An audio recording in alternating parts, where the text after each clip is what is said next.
Hi, sorry to bother you. I'm Maya.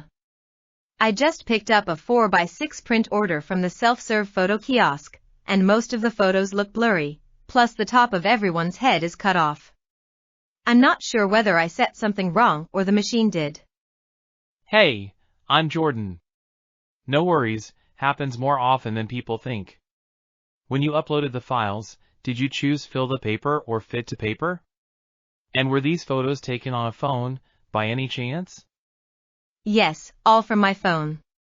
I'm pretty sure I tapped fill, because it sounded like it would use the whole page. I also used the quick crop tool on the kiosk, but I didn't zoom in much. That explains the cutoff. Fill enlarges the image until the paper is fully covered, so it trims edges. For blur, it could be that the kiosk auto-enhanced and sharpened too aggressively, or the files are low resolution if they were screenshots. They're not screenshots, but I did pull them from a shared album. I'm stressed because these are for a retirement board, and I only have tonight to assemble it. Okay, we can salvage this. First, reprint a small test batch, 2 or 3 photos, using Fit, and turn off Auto-Enhance. Second, check the kiosk preview in the safe area box so you can see what would be trimmed. If the preview already looks soft, we may need to pull the originals, not the shared copies. Question number 1. What is the most likely combined cause of the issues?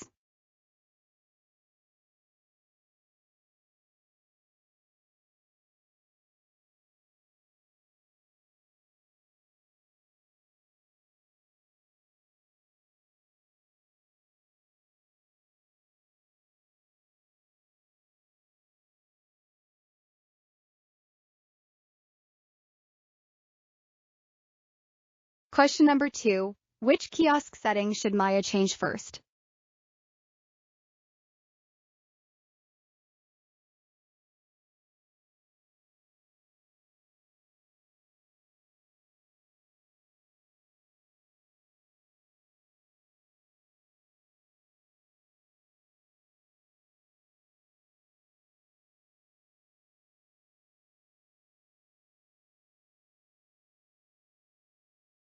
Question number 3. What can be inferred about Jordan's approach to help?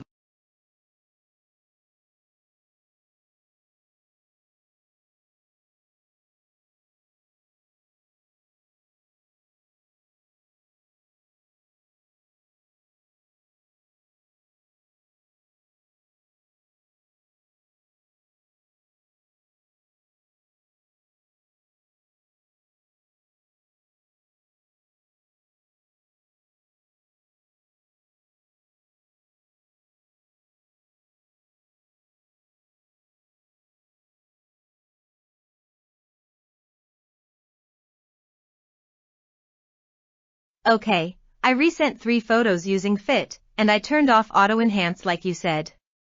The cropping is fixed now, but 2 prints still look a bit soft, especially the group shot. On my phone it looked crisp. Good, so we isolated the cutoff. For the softness, let's check the file properties on the kiosk. If the long edge is under, say, 1500 pixels, a 4x6 can look fuzzy. Shared albums sometimes downscale unless you explicitly download the original. That might be it. I saved them from the album preview, not the original download, because I was rushing. If I re-download the originals now, will I have to rebuild the whole order? Not necessarily. If you use the kiosk's project history, you can swap the files while keeping the quantities and paper type. It's quicker than starting from scratch, whereas redoing everything would be slow and error-prone given your deadline. I also noticed the group photo is in portrait, but we took it in landscape. Could that be making it worse, or is that a separate mistake? That's separate but related. If the file's orientation metadata is off, the kiosk may rotate it and then scale it oddly. Re-download the original, confirm the orientation on your phone, then upload again and check the preview at 100%. If it's still soft, we can move that one to 5x7 so it's not stretched. Question number 4. Why does Jordan suggest checking pixel dimensions?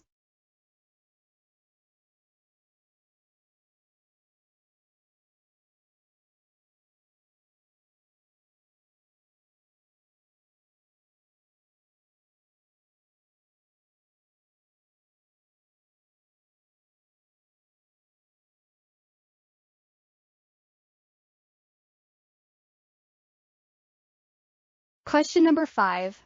What does Jordan imply about using project history?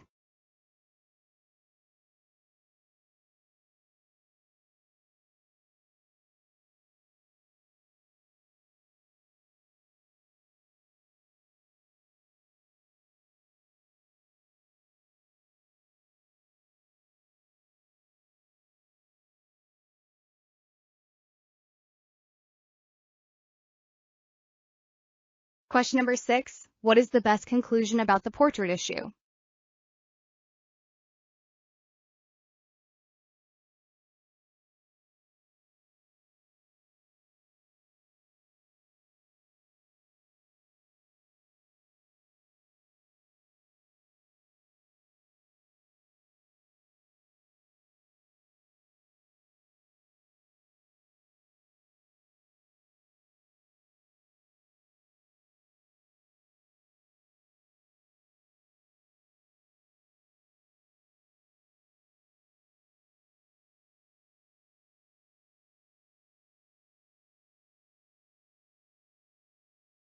I re-downloaded the originals and re-uploaded them. The preview at full size looks much sharper now. Only the big group photo still isn't perfect at 4:6, but it's acceptable. I'm wondering if I should switch just that one to 5:7 like you mentioned. If the group photo has lots of faces, a 5:7 can be more forgiving because you're not forcing fine detail into a smaller print. The trade-off is it'll cost a bit more and it may not match your board layout. You could print one 5:7 as a proof, then decide. Right. If I'd known the shared album version was lower quality, I wouldn't have rushed the download. I just don't want to burn time or money on another mistake. Totally fair. Given your deadline, a single 5:7 proof is a controlled gamble. And keep fit on, auto enhance off, and double check the safe area preview. If the proof looks good, you can commit. If not, you still have a usable 4:6 backup. That's a good way to frame it. I'll do one 5:7 proof, then finish the rest as 4:6. Thanks for walking me through the logic instead of just pushing buttons. No problem. Once you're happy with the proof, save the project so you can reprint later without repeating the same settings. And if anything still looks off, bring it back to the counter before you check out. Question number 7. Why is Jordan recommending a single 5:7 proof?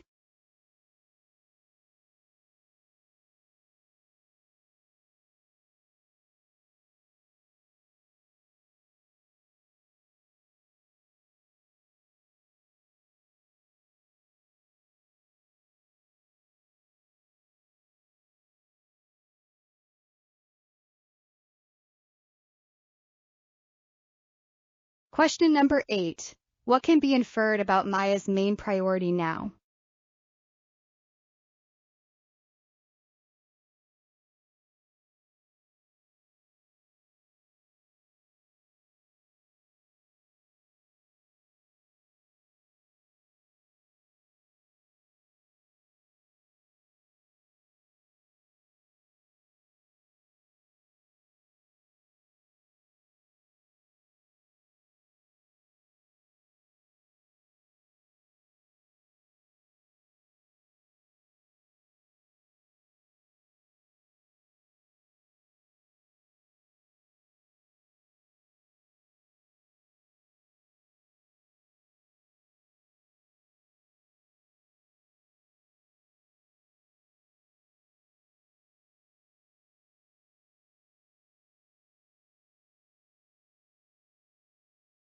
Hey, Liam, thanks for grabbing coffees.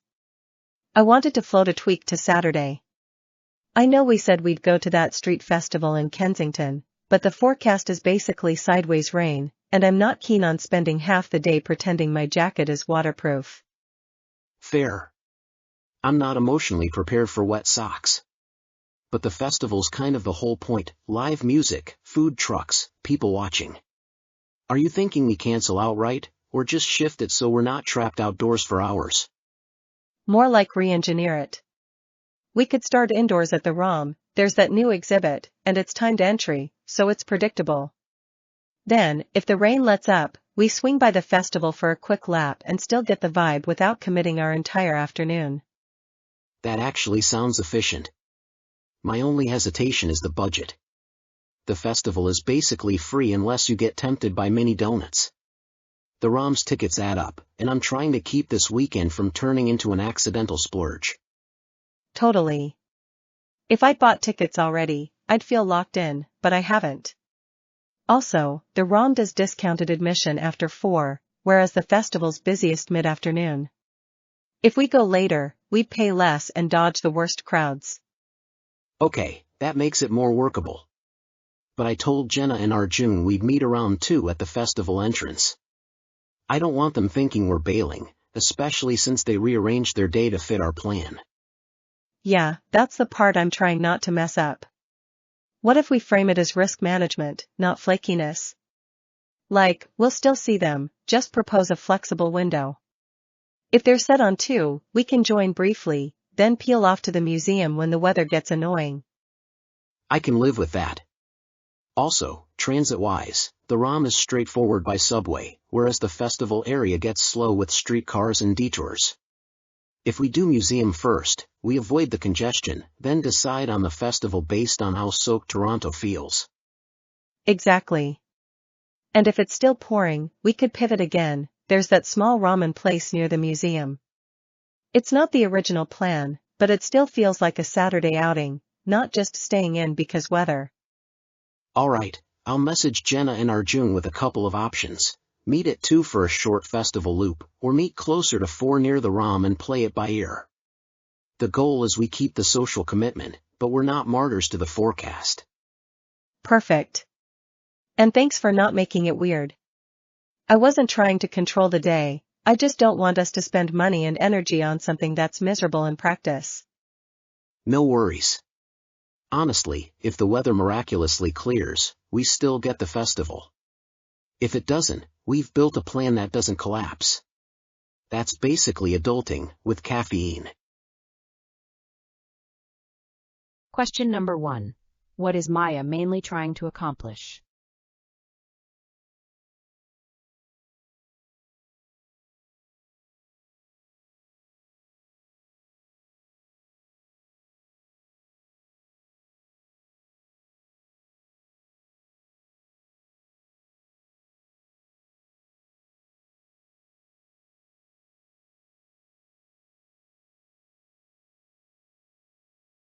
Question number 2. Why does Liam hesitate about the ROM idea?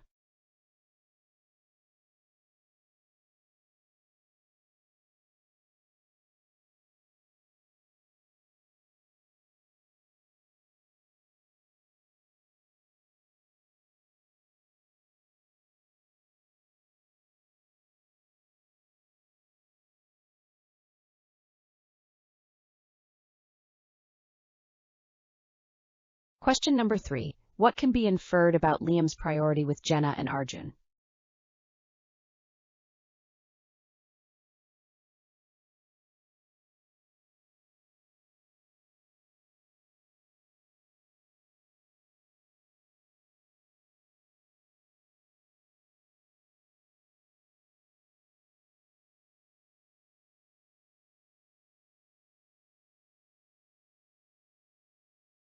Question number 4. Which plan best matches their final arrangement?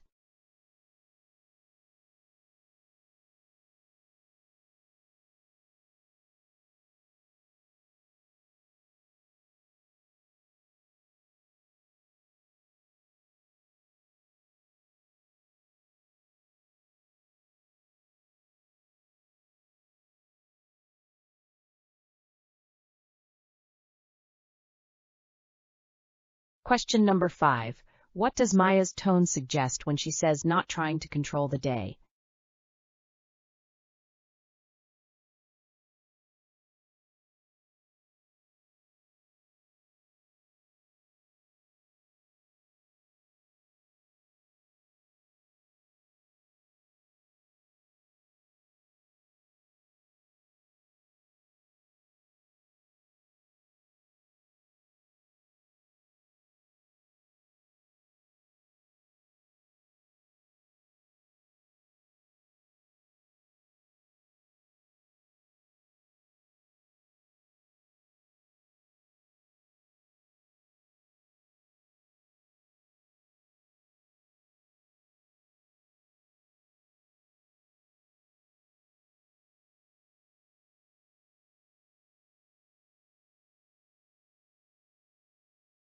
Thanks for meeting, Maya.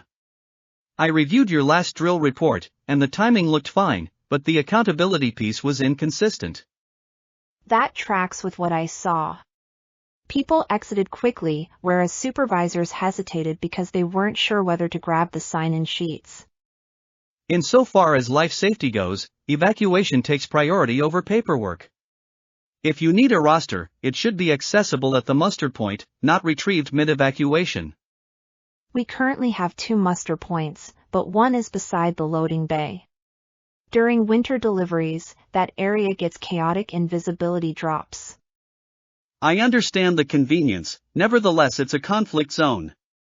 A muster point should be upwind, away from vehicle routes, and far enough that re-entry pressure stays low.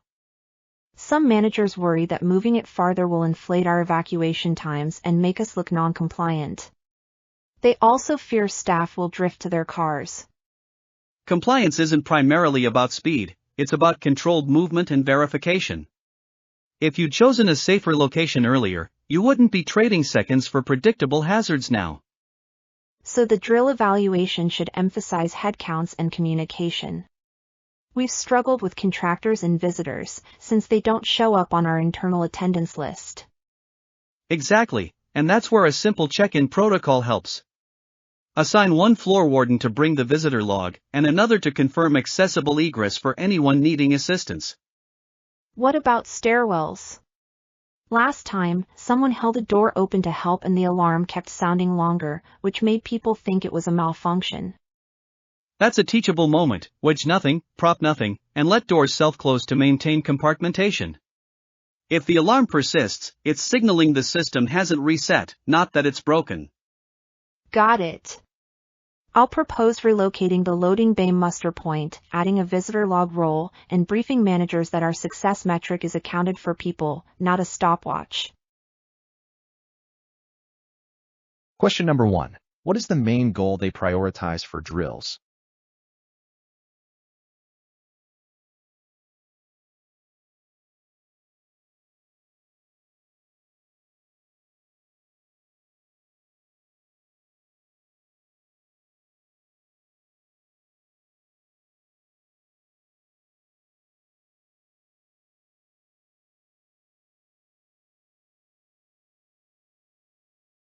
Question number 2.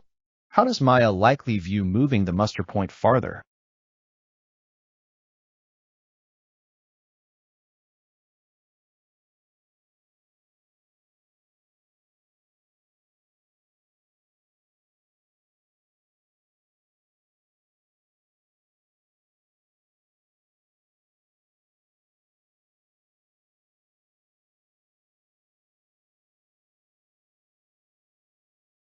Question number 3. What can be inferred about their last drill's weakness?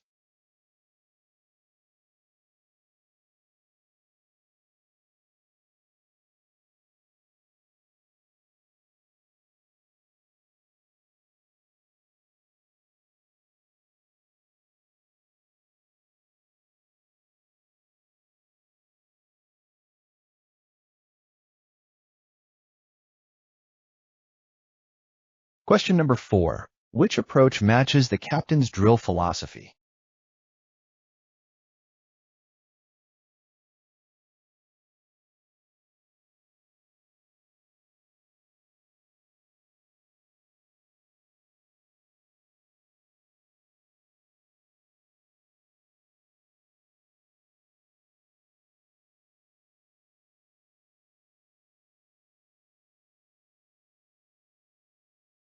Question number 5.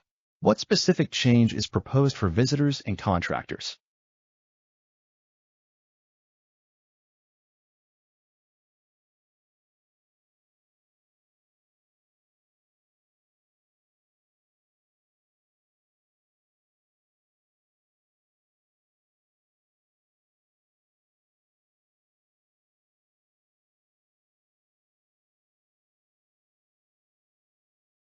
Question number 6. Why does the captain discourage holding stairwell doors open?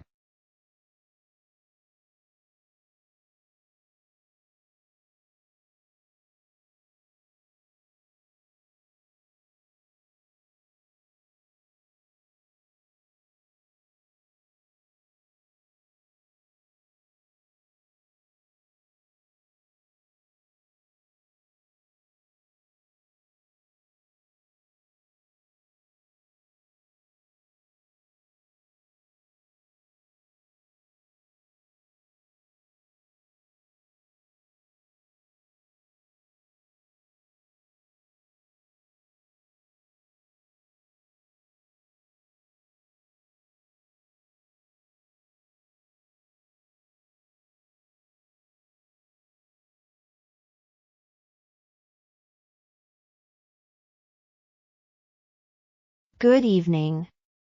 A pilot program at a public high school in Brampton is drawing attention after an English teacher replaced a traditional exam with what she calls fan fiction finals.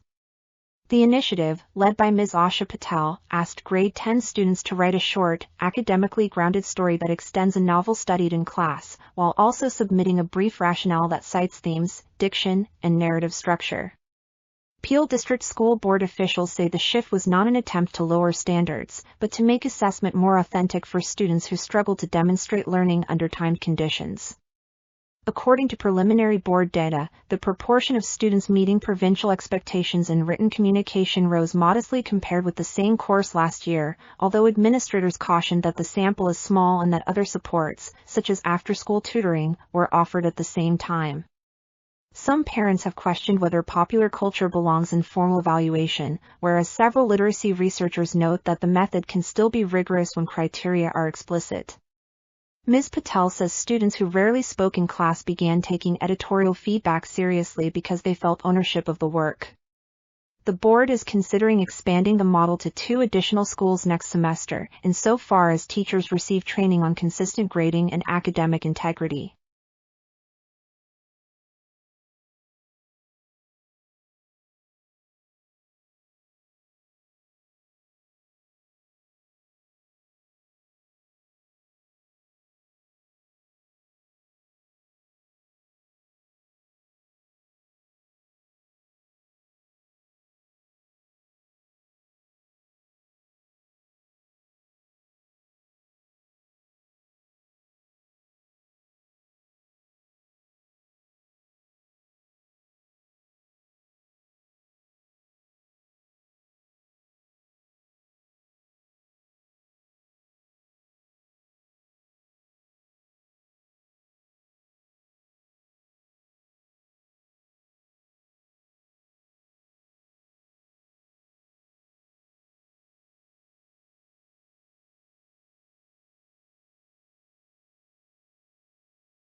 You are watching a discussion among 3 people. They are talking about scheduling options regarding meeting rooms for new programs. This is Germaine. This is Andre. This is Wayne. Okay, team, facilities finally gave us a window to pilot the new wellness programs. The sticking point is meeting rooms. We can either reserve a fixed room every week, or rotate based on availability. If we misjudge demand, we'll either block space unnecessarily or frustrate staff. Rotating sounds tidy on paper, but it's operationally messy. People won't hunt for different rooms, especially on hybrid days. If we want credibility, we need a consistent location and a predictable time. Otherwise, attendance will look weak and the program will get labeled a nice to have. Consistency matters, sure, but so does equity across departments. If we always take the same boardroom, the project teams lose their only large space. What if we reserve one room as a default, yet allow a switch when there's a high-stakes booking, provided we communicate early? I hear both concerns. Andre's right that people drop off when logistics feel like a scavenger hunt, whereas Wayne's point about crowding out other meetings is real. The CEO's office also asked that we avoid the optics of monopolizing premium rooms. Exactly. If we look like we're grabbing the best space every Wednesday, it'll irritate managers. We could pick a mid-sized room near the elevators as the anchor, then use a larger room only for sessions that genuinely require it, like the stress workshop with breakouts. What if we treat the first month as a calibrated trial? We lock an anchor room for 4 weeks, track attendance, and only then decide whether it deserves a permanent slot. Insofar as communication goes, we can standardize signage and a single calendar link. I can accept a trial, but the conditions have to be strict. If the room changes even once without a clear reason, people will assume the program is unstable. Also, the time can't float. Shifting by 15 minutes to accommodate another meeting would undermine trust. Fair. So, fixed time, fixed anchor room, and we only relocate if facilities forces it or if we outgrow the room. If we did have to move, we'd send a notice 2 business days ahead and post a directional sign at the original door. 2 business days helps. I'd add that the calendar invite should never be edited casually, it should be reissued with a brief rationale. Otherwise, people miss the update.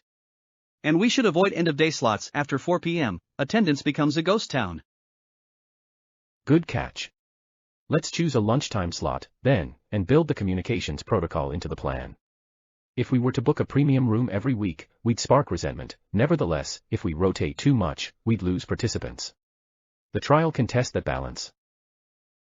And to address the manager's concerns, we can publish a short room priority note. Project deadlines take precedence over wellness only when there's no viable alternative. That way, we're not pretending wellness is the only thing that matters, but we're not treating it as disposable either. Alright, I'm on board if we commit to the anchor room and a non-negotiable time, with documented exceptions. If the first month shows steady turnout, then we can argue for a longer-term booking. If it doesn't, we pivot without having wasted prime space.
Good evening.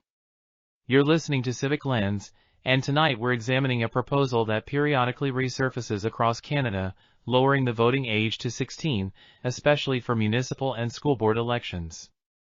The idea sounds straightforward, yet the arguments around it are anything but. Supporters tend to frame the change as a matter of democratic legitimacy. They point out that 16 and 17-year-olds already encounter public policy in direct ways, through transit fares, student employment standards, and school funding decisions, while having no formal mechanism to influence the officials who set those priorities. Advocates also argue that earlier participation could normalize voting as a habit rather than a rare civic event. In their view, if the first ballot happens while a young person is still anchored in a community, living at home, attending a local school, and surrounded by structured civic education, the probability of long-term engagement may increase. Critics, however, emphasize competence and independence. They do not necessarily claim that teenagers are incapable of ethical judgment, rather, they worry that the political incentives created by a lower voting age could encourage superficial campaigning aimed at adolescents' immediate preferences. A related concern is that many 16-year-olds are still financially and socially dependent, which might make their choices more susceptible to family pressure or peer dynamics. From this perspective, the vote should correspond not merely to being affected by policy, but to having a reasonably autonomous capacity to evaluate trade-offs, particularly when municipal decisions, such as property taxes or zoning, have delayed and complex consequences. A third viewpoint, sometimes voiced by local administrators, is more pragmatic than philosophical. They ask whether the electoral system is prepared, voter lists, outreach materials, and school-based registration would need coordination, and smaller municipalities may lack the administrative bandwidth. Yet these officials often add a qualifier: if governments invested in accurate registration and nonpartisan education, the operational hurdles could be reduced, and any confusion might be temporary. So where does that leave us? If the goal is meaningful youth representation rather than symbolic inclusion, lowering the voting age could be defensible, provided it is paired with robust civic instruction and safeguards against manipulative messaging. Without those conditions, the reform risks becoming a headline rather than an improvement to local democracy.